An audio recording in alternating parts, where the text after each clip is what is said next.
بسم اللہ الرحمن الرحیم۔ شروع اللہ کے نام سے جو بڑا مہربان نہایت رحم کرنے والا ہے۔ دیکھنے والے آنکھوں اور سننے والے کانوں کو لائف ان اسلام کی طرف سے دل کی گہرائیوں سے سلام پیش کرتا ہوں۔ معزز سامعین کرام، آج کا ٹاپک ہے اہل طائف کا حضور صلی اللہ علیہ وسلم پر ظلم عظیم۔ ابن اسحاق اور واقدی وغیرہ کا بیان ہے کہ طائف کی سرداری اس وقت عمر بن عمیر بن عوف کے 3 لڑکوں عبد یا لیل، مسعود اور حبیب کے ہاتھ میں تھی، جن میں سے ایک کے گھر میں قریش کی عورت صفیہ بنت معمر تھی۔ رسول اللہ صلی اللہ علیہ وسلم ان سے ملے، ان کو اللہ کی طرف دعوت دی اور ان سے فرمایا کہ میں آپ لوگوں کے پاس اس لیے آیا ہوں کہ آپ اسلام کے کام میں میری مدد کریں اور میرے قوم کی جو لوگ میری مخالفت کر رہے ہیں ان کے مقابلے میں آپ لوگ میری حمایت کریں۔ اس پر ان میں سے ایک نے کہا، میں کعبے کے پردے نوچ ڈالوں گا اگر اللہ نے تم کو رسول بنایا ہے۔ دوسری نے کہا، کیا خدا کو تمہارے سوا کوئی رسول بنانے کے لیے نہیں ملا؟ تو تیسری نے کہا، میں تم سے ہرگز بات نہیں کروں گا، کیونکہ اگر تم واقعی اللہ کے رسول ہو تو تم اس سے بزرگتر ہو کہ میں تمہاری بات کا جواب دوں، اور اگر تم اللہ کا نام لے کر جھوٹ بول رہے ہو تو اس کے قابل نہیں کہ تم سے بات کی جائے۔ یہ سن کر حضور صلی اللہ علیہ وسلم اٹھ گئے اور آپ صلی اللہ علیہ وسلم کو ان سے کسی بلائی کی توقع باقی نہیں رہی۔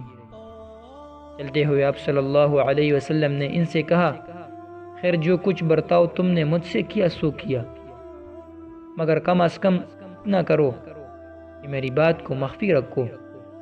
یہ بات آپ صلی اللہ علیہ وسلم نے اس لیے فرمائی کہ آپ کو اندیشہ تھا اگر قریش تک یہ خبر پہنچ گئی تو وہ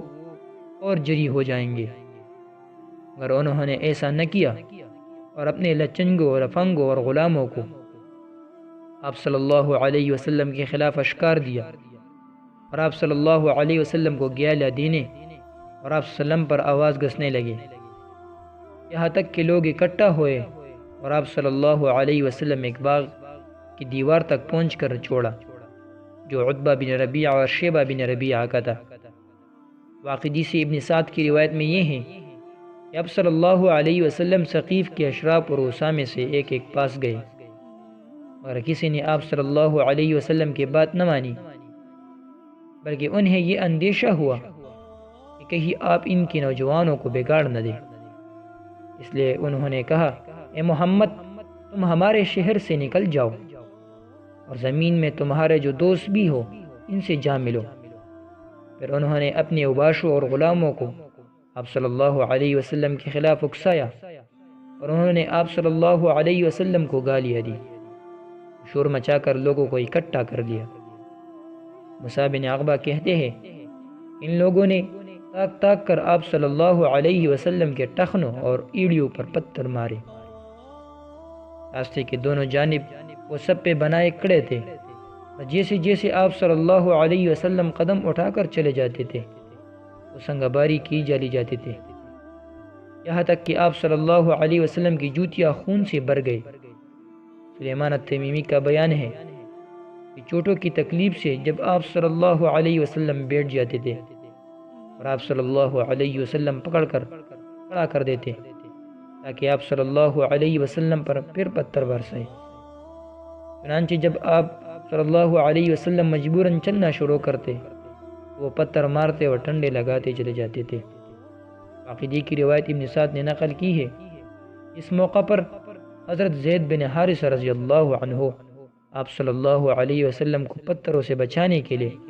خود پتھروں کی بارش اپنے لیے اوپر لیتے رہے، یہاں تک ان کا سر پھٹ گیا۔ اس ظلم کے باوجود رسول اللہ صلی اللہ علیہ وسلم نے اپنی دعوت کا کام نہیں چھوڑا۔ شاعر کہتا ہے، اسلام کی فطرت میں قدرت نے لچک دی ہے، اسلام کی فطرت میں قدرت نے لچک دی ہے، جتنا کہ دبا دیں گے اتنا ہی ابھرے گا۔ معزز سامعین کرام، اگر آپ کو اسلامی بیانات اسلامی واقعات اور صحابہ کی سیرت پر اور نبیوں کی زندگی پر اور بھی ویڈیوز چاہیے، ہمارے چینل کو ضرور سبسکرائب کریں۔